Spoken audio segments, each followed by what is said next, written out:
ಓಂ ಶಾಂತಿ. ಇಂದಿನ ದಿನಾಂಕ 25/7/2024. ಪ್ರಾರ್ಥ ಮುರುಳಿ ಬಾಪ್ತಾದ ಮಧುಬನ. ಮಧುರ ಮಕ್ಕಳೇ, ಬಾಜೋಲಿಯ ಆಟ, ಪಲ್ಟಿ ಆಟವನ್ನು ನೆನಪು ಮಾಡಿ. ಈ ಆಟದಲ್ಲಿ ಇಡೀ ಚಕ್ರದ ಬ್ರಹ್ಮ ಮತ್ತು ಬ್ರಾಹ್ಮಣರ ರಹಸ್ಯವು ಸಮಾವೇಶವಾಗಿದೆ.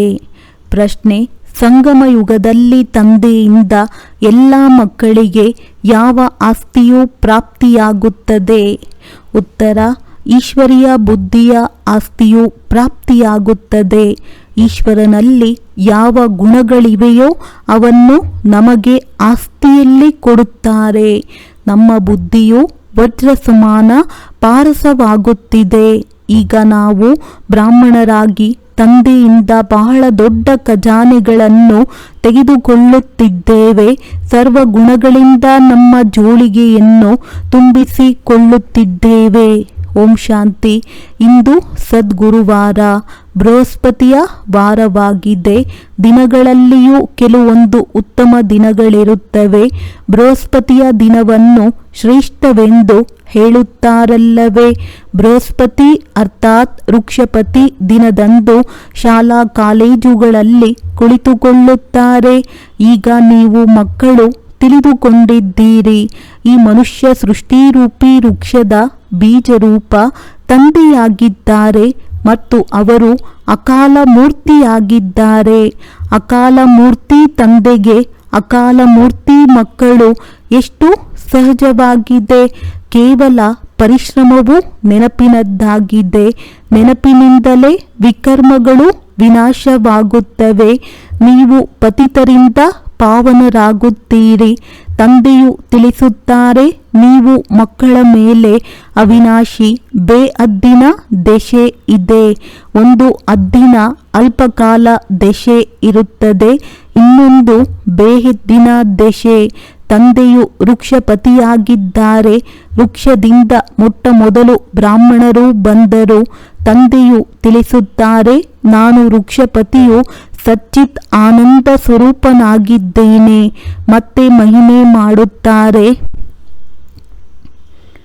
ಜ್ಞಾನ ಸಾಗರ, ಶಾಂತಿಯ ಸಾಗರ ನೀವು ತಿಳಿದುಕೊಂಡಿದ್ದೀರಿ. ಸತ್ಯಯುಗದಲ್ಲಿ ದೇವಿ ದೇವತೆಗಳೆಲ್ಲರೂ ಶಾಂತಿಯ ಪವಿತ್ರತೆಯ ಸಾಗರರಾಗಿದ್ದಾರೆ. ಭಾರತವು ಸುಖ ಶಾಂತಿ ಪವಿತ್ರತೆಯ ಸಾಗರವಾಗಿತ್ತು. ಇದಕ್ಕೆ ವಿಶ್ವದಲ್ಲಿ ಶಾಂತಿ ಎಂದು ಹೇಳಲಾಗುತ್ತದೆ. ನೀವು ಬ್ರಾಹ್ಮಣರಾಗಿದ್ದೀರಿ. ವಾಸ್ತವದಲ್ಲಿ ನೀವು ಸಹ ಅಕಾಲ ಮೂರ್ತಿಗಳಾಗಿದ್ದೀರಿ. ಪ್ರತಿಯೊಂದು ಆತ್ಮವು ತನ್ನ ಸಿಂಹಾಸನ ಮೇಲೆ ವಿರಾಜಮಾನವಾಗಿದೆ. ಇವೆಲ್ಲವೂ ಶರೀರಗಳು ಚೈತನ್ಯ ಅಕಾಲ ಸಿಂಹಾಸನಗಳಾಗಿವೆ.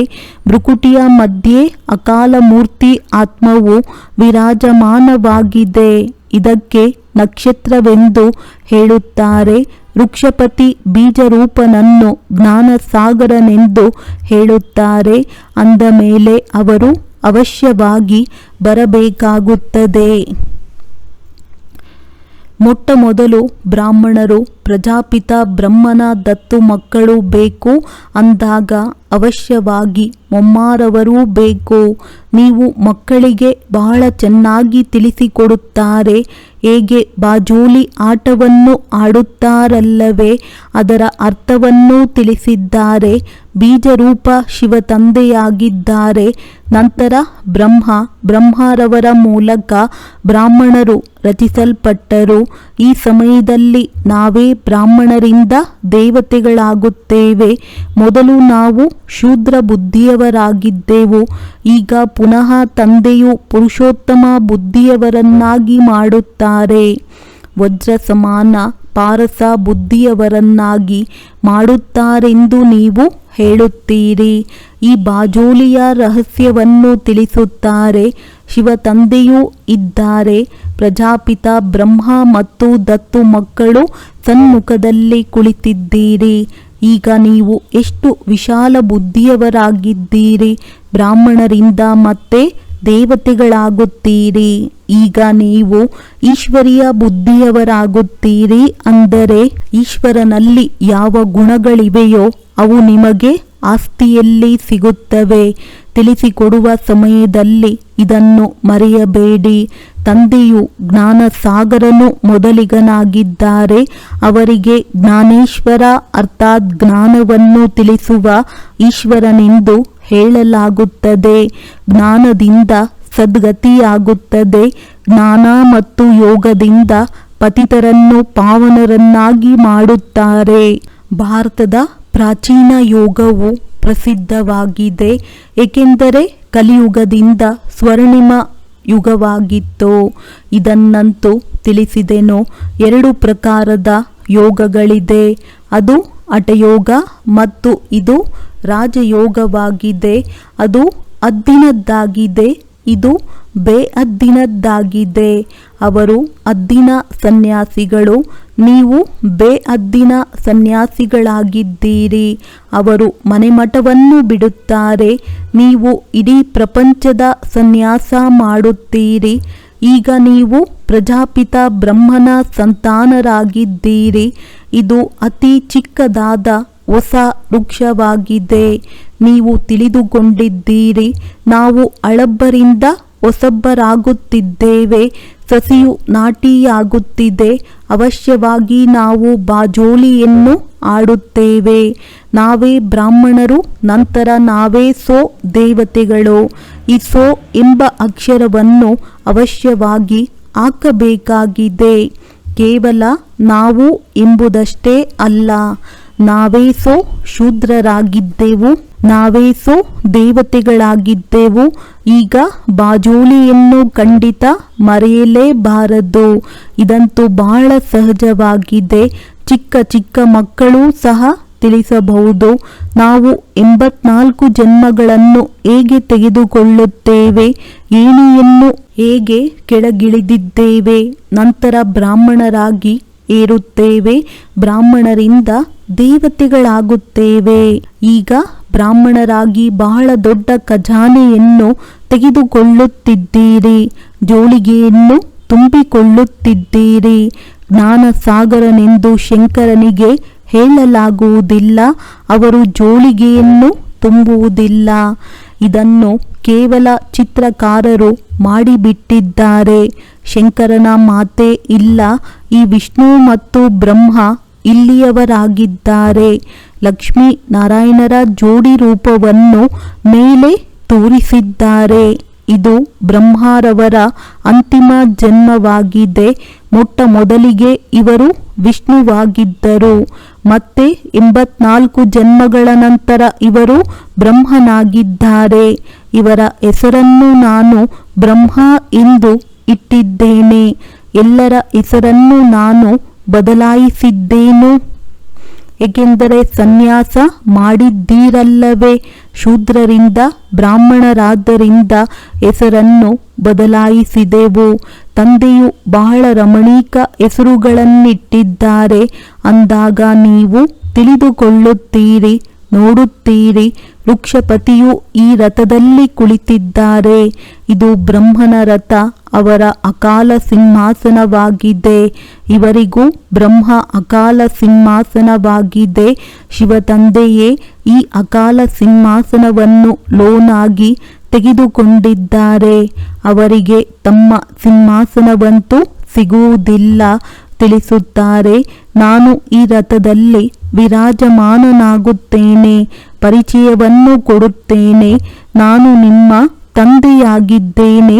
ಕೇವಲ ಜನನ ಮರಣದಲ್ಲಿ ಬರುವುದಿಲ್ಲ, ನೀವು ಬರುತ್ತೀರಿ. ಒಂದು ವೇಳೆ ನಾನು ಜನನ ಮರಣದಲ್ಲಿ ಬರುವುದಾದರೆ ನಿಮ್ಮನ್ನು ತಮೋ ಪ್ರಧಾನರಿಂದ ಸತೋ ಪ್ರಧಾನರನ್ನಾಗಿ ಯಾರು ಮಾಡುತ್ತಾರೆ? ಮಾಡುವವರಂತೂ ಬೇಕಲ್ಲವೇ? ಆದ್ದರಿಂದಲೇ ನನ್ನದು ಇಂತಹ ಪಾತ್ರವಿದೆ. ಏ ಪತಿತ ಪಾವನ, ಬನ್ನಿ ಎಂದೇ ನನ್ನನ್ನು ಕರೆಯುತ್ತೀರಿ. ನಿರಾಕಾರ ಶಿವ ತಂದೆಯನ್ನು ಆತ್ಮಗಳು ಕರೆಯುತ್ತಾರೆ, ಏಕೆಂದರೆ ಆತ್ಮರಿಗೆ ದುಃಖವಿದೆ. ಭಾರತವಾಸಿ ಆತ್ಮಗಳು ವಿಶೇಷವಾಗಿ ಕರೆಯುತ್ತಾರೆ. ಪತಿತ ಪಾವನನೇ ಬಂದು ಪತಿತರನ್ನು ಪಾವನ ಮಾಡಿ ಎಂದು. ಸತ್ಯಯುಗದಲ್ಲಿ ನೀವು ಬಹಳ ಪವಿತ್ರ ಸುಖಿಯಾಗಿದ್ದೀರಿ ಎಂದು ಕರೆಯುತ್ತಿರಲಿಲ್ಲ. ಆದ್ದರಿಂದ ತಂದೆಯು ತಿಳಿಸುತ್ತಾರೆ, ನಿಮ್ಮನ್ನು ಸುಖಿಯನ್ನಾಗಿ ಮಾಡಿ ನಾನು ವಾನಪ್ರಸ್ಥದಲ್ಲಿ ಹೋಗಿಬಿಡುತ್ತೇನೆ. ಅಲ್ಲಿ ನನ್ನ ಅವಶ್ಯಕತೆಯೇ ಇರುವುದಿಲ್ಲ. ಭಕ್ತಿ ಮಾರ್ಗದಲ್ಲಿ ನನ್ನ ಪಾತ್ರವಿರುತ್ತದೆ. ನಂತರ ಇನ್ನು ಅರ್ಧಕಲ್ಪ ನನ್ನ ಪಾತ್ರವಿರುವುದಿಲ್ಲ. ಇದಂತೂ ಬಹಳ ಸಹಜವಾಗಿದೆ. ಇದರಲ್ಲಿ ಯಾರದೇ ಪ್ರಶ್ನೆಯೂ ಉದ್ಭವಿಸಲು ಸಾಧ್ಯವಿಲ್ಲ. ಗಾಯನವೂ ಇದೆ. ದುಃಖದಲ್ಲಿ ಎಲ್ಲರೂ ಸ್ಮರಣೆ ಮಾಡುತ್ತಾರೆ. ಸತ್ಯಯುಗ ತ್ರೇತಾಯುಗದಲ್ಲಿ ಭಕ್ತಿ ಮಾರ್ಗವೇ ಇರುವುದಿಲ್ಲ. ಜ್ಞಾನ ಮಾರ್ಗವೆಂದು ಹೇಳುವುದಿಲ್ಲ. ಜ್ಞಾನವು ಸಂಗಮ ಯುಗದಲ್ಲಿಯೇ ಸಿಗುತ್ತದೆ.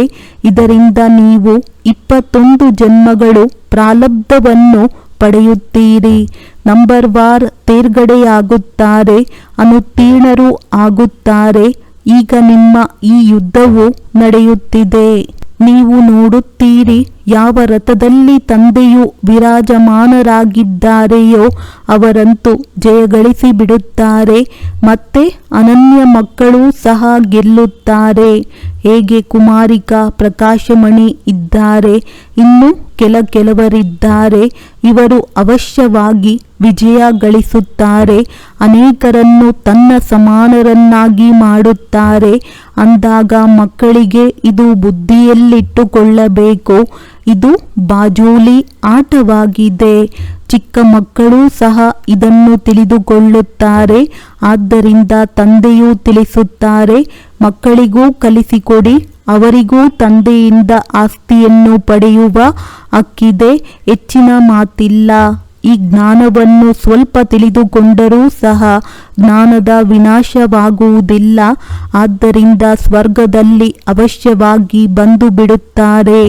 ಹೇಗೆ ಕ್ರಿಸ್ತನು ಸ್ಥಾಪನೆ ಮಾಡಿರುವ ಕ್ರಿಶ್ಚಿಯನ್ ಧರ್ಮವು ಎಷ್ಟು ದೊಡ್ಡದಾಗಿದೆ, ಹಾಗೆಯೇ ಈ ದೇವಿ ದೇವತಾ ಧರ್ಮವಂತೂ ಎಲ್ಲದಕ್ಕಿಂತ ಮೊದಲಿನ ಮತ್ತು ದೊಡ್ಡ ಧರ್ಮವಾಗಿದೆ. ಇದು 2 ಯುಗಗಳ ಕಾಲ ನಡೆಯುತ್ತದೆ ಎಂದರೆ ಅವಶ್ಯವಾಗಿ ಅದರ ಸಂಖ್ಯೆಯೂ ದೊಡ್ಡದಿರಬೇಕು.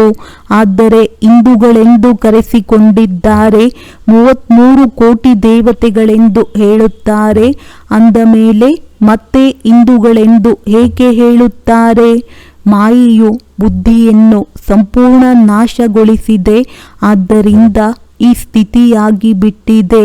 ತಂದೆಯು ತಿಳಿಸುತ್ತಾರೆ, ಮಕ್ಕಳೇ, ಮಾಯೆಯನ್ನು ಗೆಲ್ಲುವುದು ಯಾವುದೇ ಕಠಿಣವಾದ ಮಾತಲ್ಲ. ನೀವು ಪ್ರತಿ ಕಲ್ಪವೂ ಜಯಗಳಿಸುತ್ತೀರಿ. ಸೈನ್ಯವಾಗಿದ್ದೀರಲ್ಲವೇ? ಈ ವಿಕಾರರೂಪಿ ರಾವಣನ ಮೇಲೆ ವಿಜಯವನ್ನು ಪ್ರಾಪ್ತಿ ಮಾಡಿಸಲು ತಂದೆಯು ಸಿಕ್ಕಿದ್ದಾರೆ. ನಿಮ್ಮ ಮೇಲೆ ಈಗ ಬೃಹಸ್ಪತಿ ದಶೆ ಇದೆ. ಭಾರತದ ಮೇಲೆ ದಶೆ ಬರುತ್ತದೆ. ಈಗ ರಾಹುವಿನ ದಶೆ ಇದೆ. ವೃಕ್ಷಪತಿ ತಂದೆಯೂ ಬರುತ್ತಾರೆಂದರೆ ಅವಶ್ಯವಾಗಿ ಭಾರತದ ಮೇಲೆ ಬೃಹಸ್ಪತಿ ದಶೆಯು ಕುಳಿತುಕೊಳ್ಳುತ್ತದೆ. ಇದರಲ್ಲಿ ಎಲ್ಲವೂ ಬಂದು ಬಿಡುತ್ತದೆ. ಮಕ್ಕಳು ತಿಳಿದುಕೊಂಡಿದ್ದೀರಿ, ನಮಗೆ ನಿರೋಗಿ ಶರೀರವೂ ಸಿಗುತ್ತದೆ. ಅಲ್ಲಿ ಮೃತ್ಯುವಿನ ಹೆಸರಿರುವುದಿಲ್ಲ. ಅಮರ ಲೋಕವಲ್ಲವೇ? ಇಂಥವರು ಸತ್ತು ಹೋದರೆಂದು ಹೇಳುವುದಿಲ್ಲ.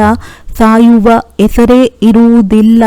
ಒಂದು ಶರೀರವನ್ನು ಬಿಟ್ಟು ಇನ್ನೊಂದನ್ನು ತೆಗೆದುಕೊಳ್ಳುತ್ತಾರೆ.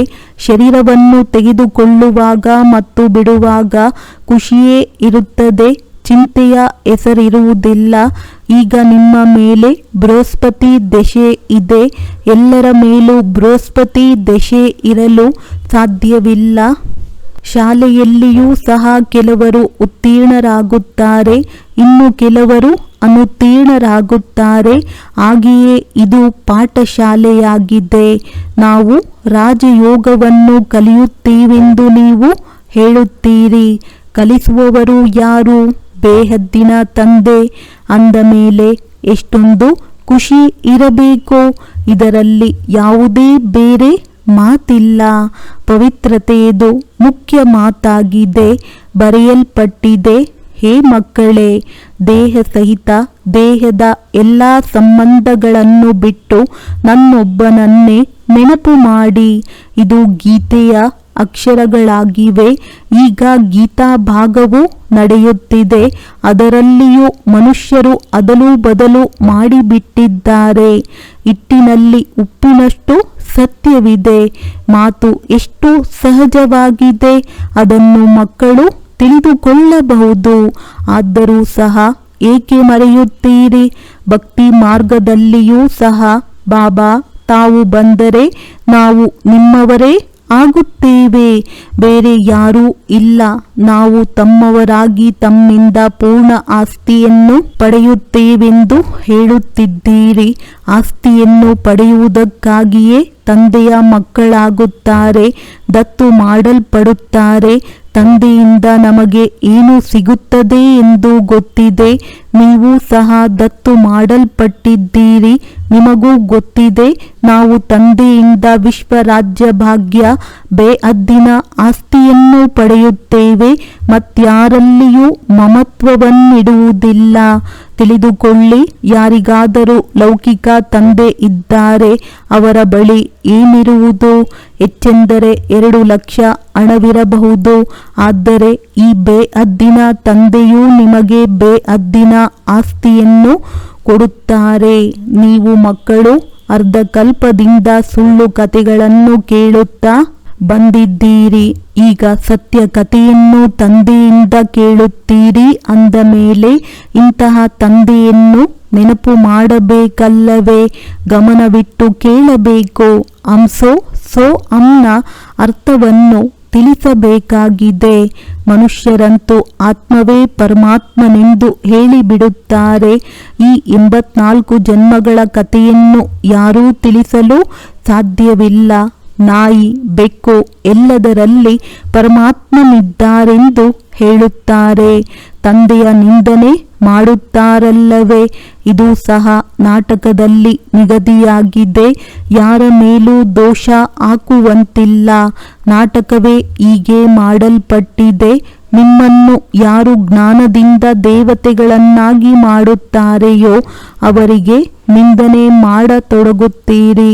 ನೀವು ಹೀಗೆ ಬಾಜೋಲಿ ಆಟವನ್ನು ಆಡುತ್ತೀರಿ. ಈ ನಾಟಕವು ಮಾಡಲ್ಪಟ್ಟಿದೆ. ನಾನು ಪುನಃ ಬಂದು ನಿಮಗೂ ಉಪಕಾರ ಮಾಡುತ್ತೇನೆ, ಏಕೆಂದರೆ ನನಗೆ ಗೊತ್ತಿದೆ ನಿಮ್ಮದು ಸಹ ದೋಷವಿಲ್ಲ. ಇದು ಆಟವಾಗಿದೆ. ನಾನು ನಿಮಗೆ ಕಥೆಯನ್ನು ತಿಳಿಸುತ್ತೇನೆ. ಇದು ಸತ್ಯವಾದ ಕಥೆಯಾಗಿದೆ. ಇದರಿಂದ ನೀವು ದೇವತೆಗಳಾಗುತ್ತೀರಿ. ಭಕ್ತಿ ಮಾರ್ಗದಲ್ಲಿ ಅನೇಕ ಕಥೆಗಳನ್ನು ಬರೆದು ಬಿಟ್ಟಿದ್ದಾರೆ. ಗುರಿ ಉದ್ದೇಶಗಳೇನೂ ಇಲ್ಲ. ಅವೆಲ್ಲವೂ ಬೀಳುವುದಕ್ಕಾಗಿದೆ. ಆ ಪಾಠಶಾಲೆಯಲ್ಲಿ ವಿದ್ಯೆಯನ್ನು ಓದಿಸುತ್ತಾರೆ. ಆದರೆ ಅದು ಶರೀರ ನಿರ್ವಹಣೆಗೋಸ್ಕರ ಗುರಿ ಇದೆ. ಪಂಡಿತರು ತಮ್ಮ ಶರೀರ ನಿರ್ವಹಣೆಗಾಗಿ ಕುಳಿತು ಕಥೆಯನ್ನು ತಿಳಿಸುತ್ತಾರೆ. ಜನರು ಅವರ ಮುಂದೆ ಹಣವನ್ನಿಡುತ್ತಾ ಹೋಗುತ್ತಾರೆ. ಪ್ರಾಪ್ತಿಯೇನೂ ಇಲ್ಲ. ನಿಮಗಂತೂ ಈಗ ಜ್ಞಾನ ರತ್ನಗಳು ಸಿಗುತ್ತವೆ. ಇದರಿಂದ ನೀವು ಹೊಸ ಪ್ರಪಂಚದ ಮಾಲೀಕರಾಗಿ ಬಿಡುತ್ತೀರಿ. ಅಲ್ಲಿ ಪ್ರತಿಯೊಂದು ವಸ್ತುವು ಹೊಸದೇ ಸಿಗುತ್ತದೆ. ಹೊಸ ಪ್ರಪಂಚದಲ್ಲಿ ಎಲ್ಲವೂ ಹೊಸದಿರುತ್ತದೆ. ವಜ್ರ ವೈಡೂರ್ಯಗಳೆಲ್ಲವೂ ಹೊಸದಾಗಿರುತ್ತವೆ. ಈಗ ತಂದೆಯು ತಿಳಿಸುತ್ತಾರೆ, ಮಕ್ಕಳೇ, ಮತ್ತೆಲ್ಲ ಮಾತುಗಳನ್ನು ಬಿಟ್ಟು ನೀವು ಬಾಜೋಲಿಯನ್ನು ನೆನಪು ಮಾಡಿ. ಸಾಧುಗಳು ಬಾಜೋಲಿಯನ್ನು ಆಡುತ್ತಾ ತೀರ್ಥಸ್ಥಾನಗಳಿಗೆ ಹೋಗುತ್ತಾರೆ. ಕೆಲವರು ಪಾದಯಾತ್ರೆಯನ್ನು ಮಾಡುತ್ತಾರೆ. ಈಗಂತೂ ಮೋಟಾರು ವಾಹನ, ವಿಮಾನಗಳು ಬಂದಿವೆ. ಬಡವರಂತೂ ಅದರಲ್ಲಿ ಹೋಗಲು ಸಾಧ್ಯವಿಲ್ಲ. ಯಾರಾದರೂ ಬಹಳ ಶ್ರದ್ಧೆ ಉಳ್ಳವರಾಗಿ ಇರುತ್ತಾರೆಂದರೆ ಪಾದಯಾತ್ರೆಯಲ್ಲಿಯೂ ಹೋಗುತ್ತಾರೆ. ದಿನ ಪ್ರತಿದಿನ ವಿಜ್ಞಾನದಿಂದ ಬಹಳ ಸುಖವು ಸಿಗುತ್ತಾ ಹೋಗುತ್ತದೆ. ಇದು ಅಲ್ಪಕಾಲದ ಸುಖವಾಗಿದೆ. ಬೀಳುತ್ತದೆ ಎಂದರೆ ಎಷ್ಟೊಂದು ನಷ್ಟವಾಗಿ ಬಿಡುತ್ತದೆ. ಈ ವಸ್ತುಗಳಲ್ಲಿ ಅಲ್ಪಕಾಲಕ್ಕಾಗಿ ಸುಖವಿದೆ. ಬಾಕಿ ಅಂತಿಮ ಮೃತ್ಯುವು ತುಂಬಿದೆ. ಅದು ಸೈನ್ಸ್ ಆಗಿದೆ. ನಿಮ್ಮದು ಸೈಲೆನ್ಸ್ ಆಗಿದೆ. ತಂದೆಯನ್ನು ನೆನಪು ಮಾಡುವುದರಿಂದ ಎಲ್ಲ ರೋಗಗಳು ಸಮಾಪ್ತಿಯಾಗಿ ಬಿಡುತ್ತವೆ. ನಿರೋಗಿಗಳಾಗಿ ಬಿಡುತ್ತೀರಿ. ಈಗ ನೀವು ತಿಳಿಯುತ್ತೀರಿ. ಸತ್ಯಯುಗದಲ್ಲಿ ಸಂಪೂರ್ಣ ಆರೋಗ್ಯವಂತರಾಗಿದ್ದೆವು. ಈ 84 ಜನ್ಮಗಳ ಚಕ್ರವು ತಿರುಗುತ್ತಲೇ ಇರುತ್ತದೆ. ತಂದೆಯು ಒಂದೇ ಬಾರಿ ಬಂದು ತಿಳಿಸುತ್ತಾರೆ, ನೀವು ನನ್ನನ್ನು ನಿಂದನೆ ಮಾಡಿದ್ದೀರಿ, ತಮಗೆ ಪೆಟ್ಟು ಕೊಟ್ಟುಕೊಂಡಿದ್ದೀರಿ. ನಿಂದನೆ ಮಾಡುತ್ತಾ ನೀವು ಶೂದ್ರ ಬುದ್ಧಿಯವರಾಗಿ ಬಿಟ್ಟಿದ್ದೀರಿ. ಸಿಕ್ಕರೂ ಸಹ ಹೇಳುತ್ತಾರೆ, ಸಾಹೇಬನನ್ನು ಜಪಿಸಿದರೆ ಸುಖ ಸಿಗುತ್ತದೆ, ಅರ್ಥಾತ್ ಮನ್ಮನಾಭವ. 2 ಅಕ್ಷರಗಳೇ ಇವೆ. ಹೆಚ್ಚಿನದಾಗಿ ತಲೆಕೆಡಿಸಿಕೊಳ್ಳುವ ಅವಶ್ಯಕತೆಯೇ ಇಲ್ಲ. ಇದನ್ನು ತಂದೆಯೇ ಬಂದು ತಿಳಿಸುತ್ತಾರೆ. ಈಗ ನೀವು ಸಹ ತಿಳಿದುಕೊಳ್ಳುತ್ತೀರಿ. ಸಾಹೇಬನನ್ನು ನೆನಪು ಮಾಡುವುದರಿಂದ 21 ಜನ್ಮಗಳಿಗೆ ಸುಖವೂ ಸಿಗುತ್ತದೆ. ಅವರೂ ಸಹ ಅದರ ಮಾರ್ಗವನ್ನು ತಿಳಿಸುತ್ತಾರೆ, ಆದರೆ ಪೂರ್ಣ ಮಾರ್ಗವನ್ನು ತಿಳಿದುಕೊಂಡೇ ಇಲ್ಲ. ಸ್ಮರಣೆ ಮಾಡಿ ಸುಖ ಪಡೆಯಿರಿ. ನೀವು ಮಕ್ಕಳಿಗೆ ಗೊತ್ತಿದೆ, ಸತ್ಯಯುಗದಲ್ಲಿ ರೋಗ ಮೊದಲಾದವುಗಳ ದುಃಖದ ಯಾವುದೇ ಮಾತುಗಳು ಇರುವುದಿಲ್ಲ. ಇದಂತೂ ಸಾಮಾನ್ಯ ಮಾತಾಗಿದೆ. ಅದಕ್ಕೆ ಸತ್ಯಯುಗ ಸ್ವರ್ಣಿಮ ಯುಗವೆಂದು ಹೇಳಲಾಗುತ್ತದೆ. ಇದಕ್ಕೆ ಕಲಿಯುಗ ಕಬ್ಬಿಣ ಯುಗವೆಂದು ಹೇಳಲಾಗುತ್ತದೆ. ಸೃಷ್ಟಿ ಚಕ್ರವು ತಿರುಗುತ್ತಾ ಇರುತ್ತದೆ. ತಿಳುವಳಿಕೆಯು ಎಷ್ಟು ಚೆನ್ನಾಗಿದೆ. ಬಾಜೋಲಿ ಆಟವಾಗಿದೆ. ಈಗ ನೀವು ಬ್ರಾಹ್ಮಣರು, ನಂತರ ದೇವತೆಗಳಾಗುತ್ತೀರಿ. ನೀವು ಇವೆಲ್ಲ ಮಾತುಗಳನ್ನು ಮರೆತು ಹೋಗುತ್ತೀರಿ. ಬಾಜೋಲಿಯು ನೆನಪಿದ್ದರೆ ಇವೆಲ್ಲ ಜ್ಞಾನವು ನೆನಪಿರುತ್ತದೆ. ರಾತ್ರಿಯಲ್ಲಿ ಇಂತಹ ತಂದೆಯನ್ನು ನೆನಪು ಮಾಡಿ ಮಲಗಿಬಿಡಬೇಕು. ಆದರೂ ಸಹ ಬಾಬಾ ಮರೆತು ಹೋಗುತ್ತೇವೆಂದು ಹೇಳುತ್ತಾರೆ. ಮಾಯೆಯು ಪದೇ ಪದೇ ಮರೆಸಿಬಿಡುತ್ತದೆ. ನಿಮ್ಮದು ಮಾಯೆಯ ಜೊತೆ ಯುದ್ಧವಾಗಿದೆ. ನಂತರ ಅರ್ಧಕಲ್ಪ ನೀವು ಅದರ ಮೇಲೆ ರಾಜ್ಯ ಮಾಡುತ್ತೀರಿ. ತಂದೆಯು ಸಹಜವಾದ ಮಾತುಗಳನ್ನು ತಿಳಿಸುತ್ತಾರೆ. ಹೆಸರೇ ಆಗಿದೆ ಸಹಜ ಜ್ಞಾನ, ಸಹಜ ನೆನಪು. ತಂದೆಯನ್ನು ಕೇವಲ ನೆನಪು ಮಾಡಿ. ಏನು ಕಷ್ಟ ಕೊಡುತ್ತಾರೆ? ಭಕ್ತಿ ಮಾರ್ಗದಲ್ಲಂತೂ ನೀವು ಬಹಳ ಕಷ್ಟವನ್ನನುಭವಿಸಿದ್ದೀರಿ. ದರ್ಶನಕ್ಕಾಗಿ ಕೊರಳನ್ನೇ ಕತ್ತರಿಸಿಕೊಳ್ಳುವುದಕ್ಕೂ ತಯಾರಾಗಿ ಬಿಡುತ್ತಾರೆ. ಕಾಶಿಯಲ್ಲಿ ಬಲಿಯಾರಿಯಾಗುತ್ತಾರೆ. ಯಾರು ನಿಶ್ಚಯ ಬುದ್ಧಿಯವರಾಗಿ ಮಾಡುತ್ತಾರೆಯೋ ಅವರ ವಿಕರ್ಮಗಳು ವಿನಾಶವಾಗುತ್ತವೆ. ನಂತರ ಹೊಸದಾಗಿ ಲೆಕ್ಕಾಚಾರವು ಆರಂಭವಾಗುವುದು. ಆದರೆ ನನ್ನ ಬಳಿಯಂತೂ ಬರುವುದಿಲ್ಲ. ನನ್ನ ನೆನಪಿನಿಂದ ವಿಕರ್ಮ ವಿನಾಶ ಆಗುತ್ತದೆಯೇ ಹೊರತು ಜೀವಘಾತದಿಂದಲ್ಲ. ನನ್ನ ಬಳಿಯಂತೂ ಯಾರೂ ಬರುವುದಿಲ್ಲ. ಎಷ್ಟು ಸಹಜ ಮಾತಾಗಿದೆ. ಈ ಬಾಜೋಲಿ ಆಟವು ವೃದ್ಧರಿಗೂ ಸಹ ನೆನಪಿರಬೇಕು, ಮಕ್ಕಳಿಗೂ ನೆನಪಿರಬೇಕು. ಒಳ್ಳೆಯದು. ಮಧುರಾತಿ ಮಧುರ ಅಗಲಿ ಮರಳಿ ಸಿಕ್ಕಿರುವಂತಹ ಮಕ್ಕಳ ಪ್ರತಿ ಮಾತ್ಪಿತಾ ಬಾಪ್ ತಾದಾರವರ ನೆನಪು, ಪ್ರೀತಿ ಹಾಗೂ ಸುಪ್ರಭಾತ. ಆತ್ಮೀಯ ಮಕ್ಕಳಿಗೆ ಆತ್ಮೀಯ ತಂದೆಯ ನಮಸ್ತೆ. ಧಾರಣೆಗಾಗಿ ಮುಖ್ಯ ಸಾರ. ವೃಕ್ಷಪತಿ ತಂದೆಯಿಂದ ಸುಖ, ಶಾಂತಿ, ಪವಿತ್ರತೆಯನ್ನು ತೆಗೆದುಕೊಳ್ಳಲು ತನ್ನನ್ನು ತಾನು ಅಕಾಲ ಮೂರ್ತಿ ಆತ್ಮನೆಂದು ತಿಳಿದು ತಂದೆಯನ್ನು ನೆನಪು ಮಾಡಬೇಕಾಗಿದೆ. ಈಶ್ವರಿಯ ಬುದ್ಧಿಯನ್ನಾಗಿ ಮಾಡಿಕೊಳ್ಳಬೇಕಾಗಿದೆ. ತಂದೆಯಿಂದ ಸತ್ಯ ಕಥೆಯನ್ನು ಕೇಳಿ ಅನ್ಯರಿಗೂ ತಿಳಿಸಬೇಕಾಗಿದೆ. ಮಾಯಾಜೀತರಾಗಲು ಅನ್ಯರನ್ನು ತಮ್ಮ ಸಮಾನರನ್ನಾಗಿ ಮಾಡುವ ಸೇವೆ ಮಾಡಬೇಕಾಗಿದೆ. ಬುದ್ಧಿಯಲ್ಲಿರಲಿ, ನಾವು ಕಲ್ಪ ಕಲ್ಪ ವಿಜಯಿಗಳಾಗಿದ್ದೇವೆ. ತಂದೆಯು ನಮ್ಮ ಜೊತೆ ಇದ್ದಾರೆ. ವರದಾನ. ನಿರ್ಬಲರಿಂದ ಬಲವಾನರಾಗಿ ಶಕ್ತಿಶಾಲಿಯಾಗಿ ಅಸಂಭವವನ್ನು ಸಂಭವ ಮಾಡುವಂತಹ ಹಿಮ್ಮತ್ವಾನ್ ಧೈರ್ಯವಂತ ಆತ್ಮಭವ. ಹಿಮ್ಮತ್ ಎ ಬಚ್ಚೆ ಮದದೇ ಬಾಪ್. ಈ ವರದಾನದ ಆಧಾರದ ಮೇಲೆ ಸಾಹಸದ ಮೊದಲ ದೃಢ ಸಂಕಲ್ಪ ಮಾಡಿದ್ದೀರಿ. ನಾವು ಪವಿತ್ರರಾಗಲೇಬೇಕು ಎಂದು ಮತ್ತು ತಂದೆ ಪದಮಗುಣ ಸಹಾಯ ಕೊಟ್ಟಿದ್ದಾರೆ. ತಾವು ಆತ್ಮಗಳು ಪದಮಗುಣ ಅನಾದಿ ಆದಿ ಪವಿತ್ರರಾಗಿರುವಿರಿ. ಅನೇಕ ಬಾರಿ ಪವಿತ್ರರಾಗಿದ್ದೀರಿ ಮತ್ತು ಮುಂದೆಯೂ ಆಗುತ್ತಿರುವಿರಿ. ಅನೇಕ ಬಾರಿಯ ಸ್ಮೃತಿಯಿಂದ ಸಮರ್ಥರಾಗಿರುವಿರಿ. ನಿರ್ಬಲರಿಂದ ಬಲವಾನ್ ಶಕ್ತಿಶಾಲಿ ಆಗಿಬಿಟ್ಟಿರಿ. ಏನು ಚಾಲೆಂಜ್ ಮಾಡುವಿರಿ? ವಿಶ್ವವನ್ನೇ ಪಾವನವನ್ನಾಗಿ ಮಾಡಿ ತೋರಿಸುತ್ತೇವೆ ಎಂದು ಜನ ಯಾವ ಮಾತನ್ನು ಕಷ್ಟ ಎಂದು ತಿಳಿಯುತ್ತಾರೆ ಅದನ್ನು ನೀವು ಅತಿ ಸಹಜವೆಂದು ಹೇಳುವಿರಿ. ಸ್ಲೋಗನ್: ದೃಢ ಸಂಕಲ್ಪ ಮಾಡುವುದೇ ವ್ರತ ತೆಗೆದುಕೊಳ್ಳುವುದು. ಸತ್ಯವಾದ ಭಕ್ತರು ಎಂದೂ ವ್ರತವನ್ನು ಮುರಿಯುವುದಿಲ್ಲ. ಒಳ್ಳೆಯದು. ಓಂ ಶಾಂತಿ.